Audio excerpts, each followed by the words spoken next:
Alors, cette semaine de Première Ligue a été tonitruante. Leeds United a été diabolique et Arsenal est en route pour la Ligue des Champions. Bienvenue au petit cup of tea du week-end.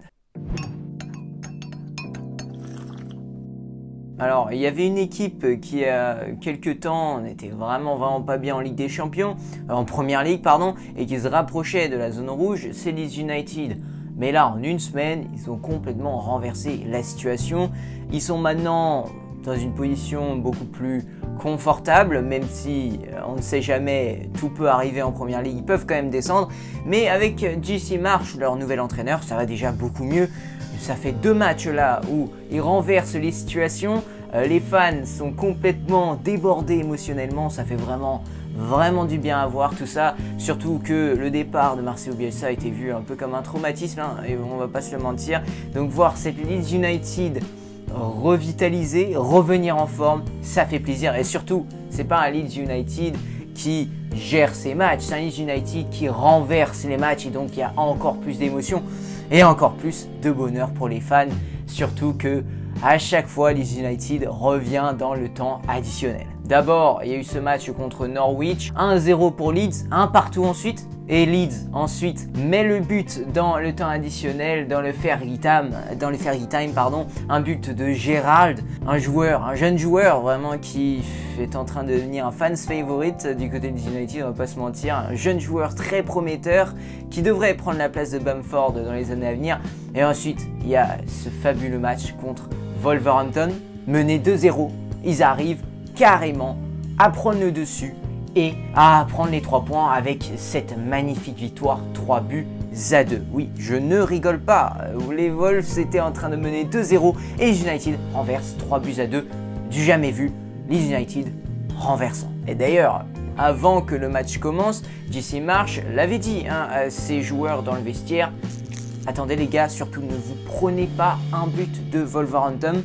On sait que c'est une équipe qui, dès qu'ils ont ouvert le score, c'est très dur de marquer contre cette équipe. Il faut absolument garder ce score vierge et prendre le dessus sur son adversaire dès le départ. Et la première mi-temps a été catastrophique sur ce point-là. Ils se sont fait avoir 2-0. Et donc, la plupart des gens se disaient c'est mort, surtout que Wolverhampton, défensivement, on sait très bien que c'est très bon, c'est très solide et ça garde souvent des clean sheets. Sauf que ils ne s'attendaient pas à ce que Leeds United soit aussi révolté avec 2 buts en quelques minutes, à la 63e et à la 66e. Un but excellent dans le temps additionnel, 90e plus 1 minute je crois. On voyait que cette équipe des Wolves était un peu fragile, ils n'étaient pas très sereins. Et Leeds United, c'est une équipe qui prolifère dans le chaos et clairement dès qu'ils ont commencé à marquer le premier but, on savait que les buts allaient s'enchaîner. Leeds United, dès qu'ils marquent un but, ils en marquent 2.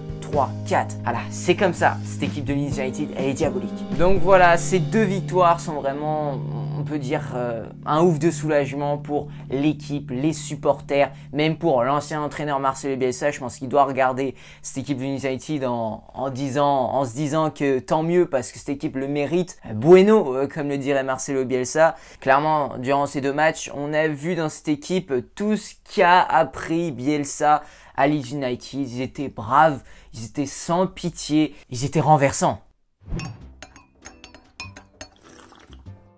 Et plus haut sur le classement, on a bien sûr Arsenal qui a pris la position de 4e il y a peu longtemps. Et maintenant on peut dire que ils ont clairement pris cette position là et on dirait qu'ils vont y rester pendant un bon bout de temps parce qu'il y a cette victoire contre Aston Villa.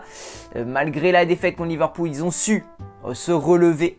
Et ça montre que c'est une équipe qui est clairement en forme, qui est clairement en confiance. Ils ont de la conviction, cet Arsenal, même dans des temps assez difficiles. Après une défaite compliquée contre Liverpool, ils arrivent à se relever. Et ça, c'est la preuve que cette équipe a changé, tout simplement. C'est une équipe révigorée avec Arteta.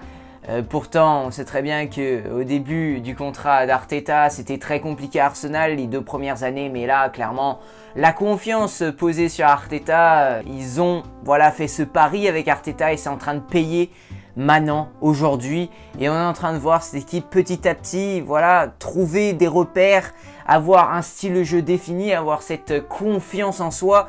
Et contre une équipe comme Aston Villa où il n'y avait qu'un but de différence, ils ont su tenir ce but, être très solide défensivement et ça fait vraiment plaisir avec cette charnière centrale Gabriel et surtout Gabriel White.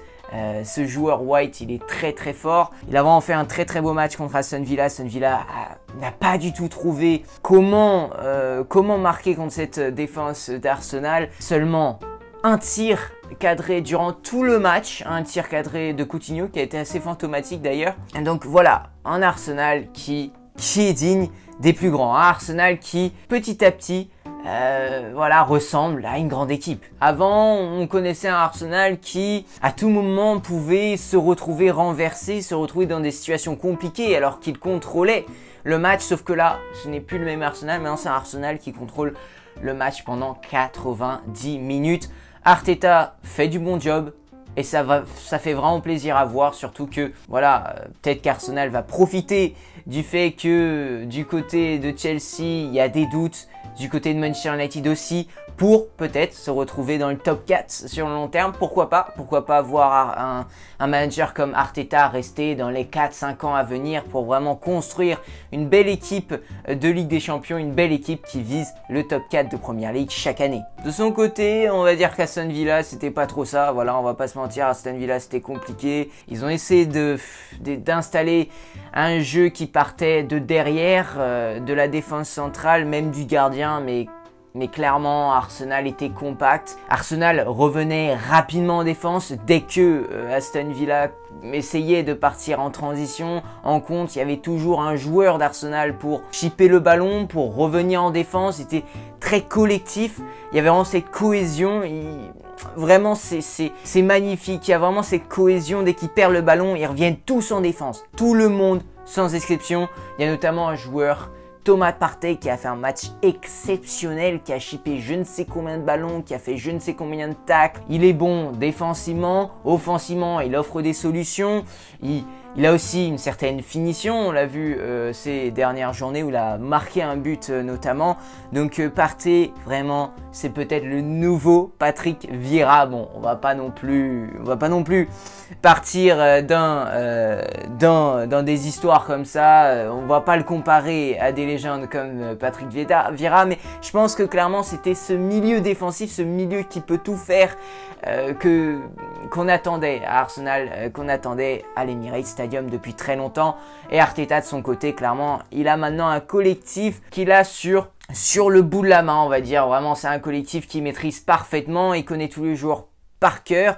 Tous les joueurs qu'il a dans cet effectif, c'est très simple, ils savent jouer son football. Et tous les joueurs qui se plaignaient, il les a virés, comme Aubameyang, etc., etc. Mais clairement, Arteta a réussi à garder tous les joueurs importants, tous les joueurs qu'il pensait pouvoir faire jouer dans un certain système de jeu aujourd'hui. Donc bon, voilà, Arteta, Arsenal, c'est du très très beau, du très très lourd, et je pense que dans les années à venir, il y aura de quoi faire. J'espère que ce Cup of Tea vous aura plu. Voilà, c'est une sorte d'émission que j'aimerais bien faire un peu tous les week-ends pour vous donner un peu les gros news de la semaine de la Première Ligue. J'espère que ça vous aura plu. Passez une excellente semaine, je vous dis à la semaine pro, et peut-être au cours de la semaine je sortirai une autre vidéo, on verra bien. Je vais sortir une autre émission qui s'appelle Gentleman FC, donc il y aura The Cup of Tea et Gentleman FC. Je vais tourner autour de ces deux émissions. Voilà, ça pourrait être vraiment intéressant. Bienvenue à Footland encore. J'espère que voilà, ça vous aura plu ce Cup of Tea. Je vous dis à la prochaine. Ciao.